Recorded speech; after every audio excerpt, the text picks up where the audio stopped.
शांति। आज 25 नवंबर 2021 की बाबा की साकार मुरली है। मुरली के महावाक्य है, मीठे बच्चे, अपनी तकदीर ऊंच बनानी है तो रूहानी सेवा का शौक रखो, सबको ज्ञान का धन दान करते रहो। प्रश्न है, रूहानी बाप ऐसी कौन सी श्रीमत देते हैं जो आज तक किसी मनुष्य ने नहीं दी? उत्तर है, हे रूहानी बच्चे, तुम रूहानी सेवा में दधीची ऋषि की तरह हड्डियाँ दो। बाप से जो अविनाशी ज्ञान रत्न मिले हैं उनका दान करो, यही है सच्ची सेवा। ऐसी सेवा करने की मत कोई भी मनुष्य नहीं दे सकता। रूहानी सेवा करने वाले खुशी में नाचते रहेंगे, तकदीर ऊंच बनती जाएगी। गीत है, बदल जाए दुनिया। ओम शांति। बच्चों ने गीत की 2 लाइन सुनी, उन्होंने तो गीत बना दिया है। जैसे कोई की सगाई होती है तो यह पक्का ही है कि स्त्री पुरुष कभी एक दो को छोड़ेंगे नहीं। कोई बिरला ऐसे होते हैं जो आराम से, जो आपस में नहीं बनती है तो छोड़ भी देते हैं। यहाँ तुम बच्चे किसके साथ प्रतिज्ञा करते हो? ईश्वर के साथ, जिसके साथ तुम बच्चों की व सजनियों की सगाई हुई है। परंतु ऐसा जो विश्व का मालिक बनाते हैं उनको भी छोड़ देते हैं। यहाँ तुम बच्चे बैठे हो, तुम जानते हो अभी बेहद का बाप दादा आया कि आया।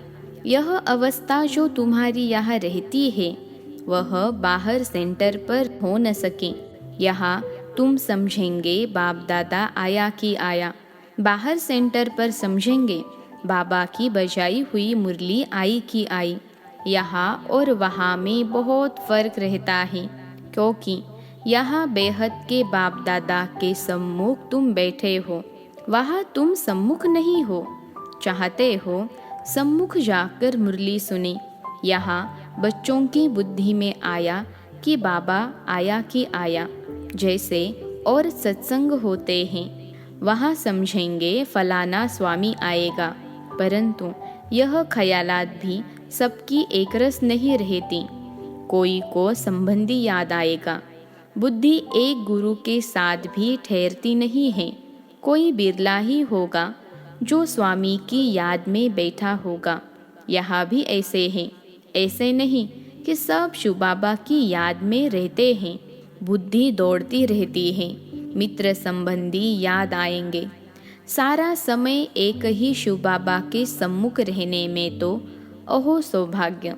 स्थायी याद में कोई विरला ही रहते हैं। यहाँ शिव बाबा के सम्मुख रहने में तो बहुत खुशी रहने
भी सब्जेक्ट है ना। सर्विस का जिनको शौक होगा वह मुख से कहने बिना रहेंगे नहीं। फिर बाबा देखते भी हैं कि कहाँ देह अभिमान तो नहीं है, बड़े का रिगार्ड रखते हैं वा नहीं। बड़े महारथियों का रिगार्ड तो रखना होता है। हाँ, कोई छोटा भी होशियार हो जाता है तो हो सकता है बड़े को उनका रिगार्ड रखना पड़े, क्योंकि बुद्धि उनकी गैलप कर लेती है। सर्विस का शौक देख बाप तो खुश होगा ना। यह अच्छी सर्विस करेंगे। सारा दिन प्रदर्शनी समझाने की भी प्रैक्टिस करनी चाहिए। प्रजा भी तो ढेर बननी है ना। लाखों प्रजा चाहिए और तो कोई उपाय है नहीं। सूर्यवंशी, चंद्रवंशी, राजा रानी, प्रजा सब यहाँ बनने हैं। कितनी सर्विस करनी चाहिए। बच्चों की बुद्धि में है अभी हम ब्राह्मण बने हैं। घर गृहस्थ में रहने से हर एक की अवस्था अपनी रहती है ना। घर बार तो छोड़ना नहीं है।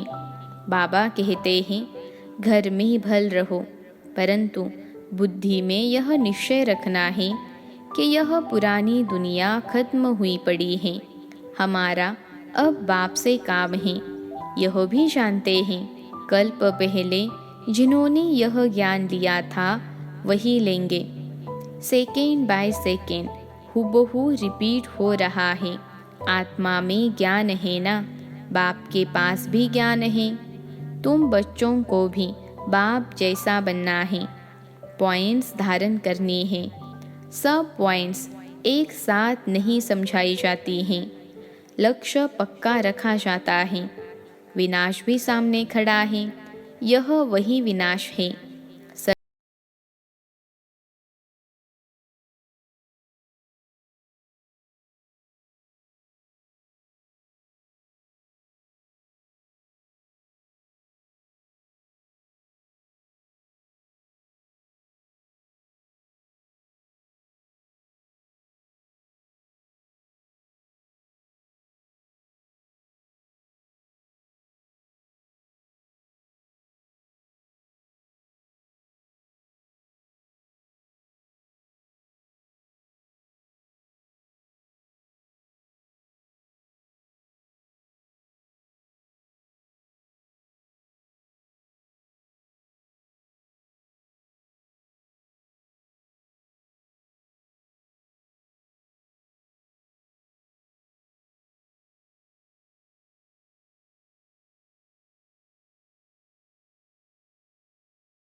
ने बाप को याद कर कितनी भविष्य के लिए कमाई की। कितने अंधों की लाठी बने। घर घर में पैगाम देना है कि यह पुरानी दुनिया बदल रही है। बाप नई दुनिया के लिए राजयोग सिखा रहे हैं। सीढ़ी में दिखाया है। यह बनाने में मेहनत लगती है। सारा दिन ख्यालात चलता रहता है कि ऐसा सहज बनावे जो कोई समझ जाए। सारी दुनिया तो नहीं आएगी, देवी देवता धर्म वाले ही आएंगे। तुम्हारी सर्विस तो बहुत चलनी है। तुम जानते हो हमारा क्लास कब तक चलेगा? वह तो लाखों वर्ष कल्प की आयु समझते हैं, तो शास्त्र आदि सुनाते ही रहते हैं। समझते हैं जब अंत होगा तब सबका सद्गति दाता आएगा। फिर जो हमारे चेले हैं उनकी गति हो जाएगी। फिर हम भी जाकर ज्योति में समा जाएंगे। परंतु ऐसा तो है नहीं।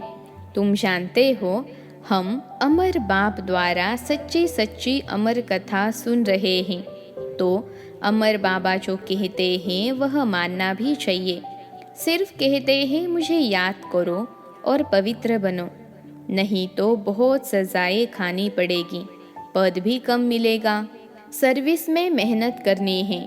जैसे दधीची ऋषि का मिसाल है, हड्डियाँ भी सर्विस में दे दी। अपने शरीर का भी ख्याल नहीं करके सर्विस में रहना है। इसको कहा जाता है हड्डी सर्विस। और दूसरा है रूहानी हड्डी सर्विस।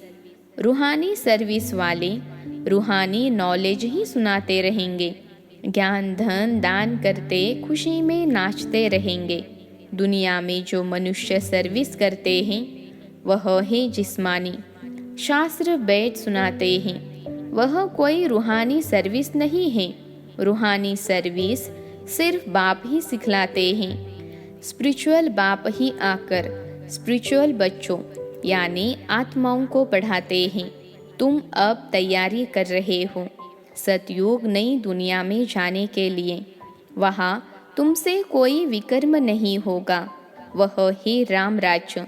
वहाँ होते ही है थोड़े, वह थोड़े मनुष्य आकर पढ़ेंगे।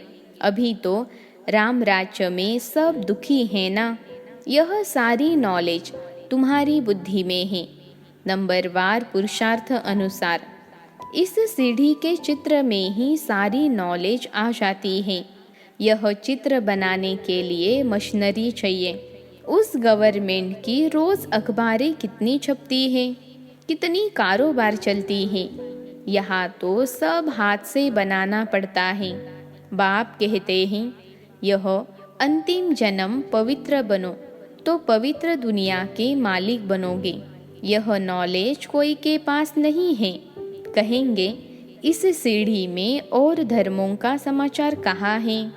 वह भी इस गोले में लगा हुआ है। वह नई दुनिया में तो आते ही नहीं हैं। उन्हों को शांति मिलती है। भारतवासी ही स्वर्ग में थे ना। भारत में ही बाप राजयोग सिखलाने आते हैं। इसलिए भारत का प्राचीन राजयोग सब पसंद करते हैं।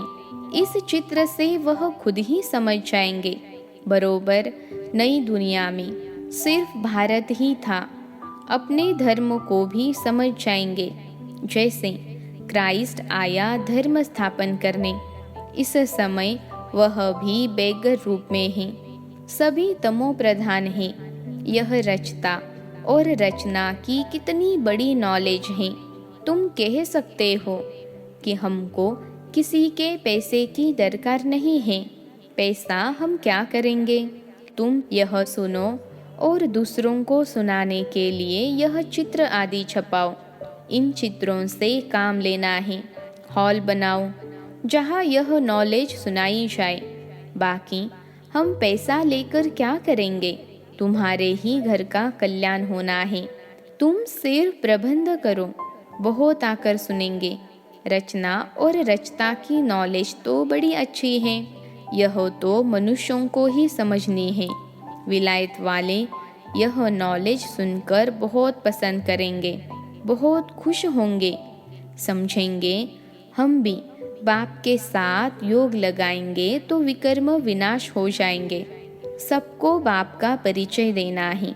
समझेंगे यह नॉलेज गॉड फादर के सिवाय कोई दे न सके। कहते हैं खुदा ने बहिश्त स्थापन किया, परंतु वह कैसे आते हैं यह किसको पता नहीं है। तुम्हारी बातें सुनकर बहुत खुश होंगे, फिर पुरुषार्थ कर योग सीखेंगे। तमो प्रधान से सतो प्रधान बनने के लिए भी पुरुषार्थ करेंगे। सर्विस के लिए तो बहुत ख्याल करना चाहिए। भारत में हुनर दिखाए तब बाहर भेजेंगे। यह मनुष्य जानेंगे नई दुनिया बनने में कोई देर थोड़े ही लगती है। कहाँ भी अर्थक्वेक आदि होती है तो 2-3 वर्ष में एकदम नए मकान बन जाते हैं। जितना बहुत कारीगर होंगे उतना जल्दी मकान बनेंगे। 1 मास में भी मकान बना सकते हैं। कारीगर, सामान आदि सब तैयार हो फिर बनने में देरी थोड़े ही लगेगी। विलायत में मकान कैसे बनते हैं? Minute motor. तो स्वर्ग में कितना जल्दी बनते होंगे। सोना चांदी बहुत तुम्हारे को मिल जाता है। खानियों से सोना चांदी हीरे आदि ले आते हैं। हुनर तो सब सीख रहे हैं। साइंस का कितना घमंड है। यही साइंस फिर वहाँ भी काम आएगी। यहाँ सीखने वाले वहाँ दूसरा जन्म ले काम में आएंगे। उस समय तो सारी नई दुनिया हो जाती है। रावण राज्य ही खत्म हो जाता है। 5 तत्व भी कायदे मुजीब सर्विस में रहते हैं। स्वर्ग बन जाता है। वहाँ कोई उपद्रव नहीं होता है। रावण राज्य ही नहीं है। अभी सतो प्रधान है। सबसे अच्छी बात है कि बाप से बहुत लव होना चाहिए। बाप जो फुरना देते हैं उसको धारण करना और दूसरों को दान देना है। जितना दान देंगे उतना इकट्ठा हो जाएगा। सर्विस ही नहीं करेंगे तो धारणा कैसे होगी। सर्विस में बुद्धि चलनी चाहिए। सर्विस तो बहुत ढेर हो सकती है। कोई करते रहे। दिन प्रतिदिन उन्नति को पाना है। अपनी भी उन्नति करनी है। अच्छा, मीठे मीठे सिखिलते बच्चों प्रति माता पिता बाप दादा का याद प्यार और गुड मॉर्निंग। रूहानी बाप की रूहानी बच्चों को नमस्ते। हम रूहानी बच्चों की रूहानी माता पिता बाप दादा को याद प्यार, गुड मॉर्निंग और नमस्ते बाबा नमस्ते। धारणा के लिए मुख्य सार। पहली पॉइंट है आपस में 1-2 का रिगार्ड रखना है। सर्विस का बहुत बहुत शौक रखना है। ज्ञान रत्नों से अपनी झोली भरकर फिर उसका दान करना है। दूसरी पॉइंट है एक बाप से ही सुनने का संकल्प रखना है। दूसरे ख्यालातों में बुद्धि को भटकाना नहीं है। आज का वरदान है ईश्वरीय अथॉरिटी द्वारा संकल्प व बुद्धि को ऑर्डर प्रमाण चलाने वाले मास्टर सर्वशक्तिवान भव। ईश्वरीय अथॉरिटी द्वारा संकल्प व बुद्धि को ऑर्डर प्रमाण चलाने वाले मास्टर सर्वशक्तिवान भव। विश्लेषण है जैसे स्थूल हाथ पाँव को बिल्कुल सहज रीति जहाँ चाहो वहाँ चलाते हो व कर्म में लगाते हो, वैसे संकल्प व बुद्धि को जहाँ लगाने चाहो वहाँ लगा सको। इसे ही कहते हैं ईश्वरीय अथॉरिटी। जैसे वाणी में आना सहज है वैसे वाणी से परे जाना भी इतना ही सहज हो। इसी अभ्यास से साक्षात्कार मूर्त बनेंगे। तो अब इस अभ्यास को सहज और निरंतर बनाओ, तब कहेंगे मास्टर सर्वशक्तिवान। आज का स्लोगन है स्वस्थिति शक्तिशाली हो तो परिस्थिति उसके आगे कुछ भी नहीं है। स्वस्थिति शक्तिशाली हो तो परिस्थिति उसके आगे कुछ भी नहीं है। अच्छा, ओम शांति।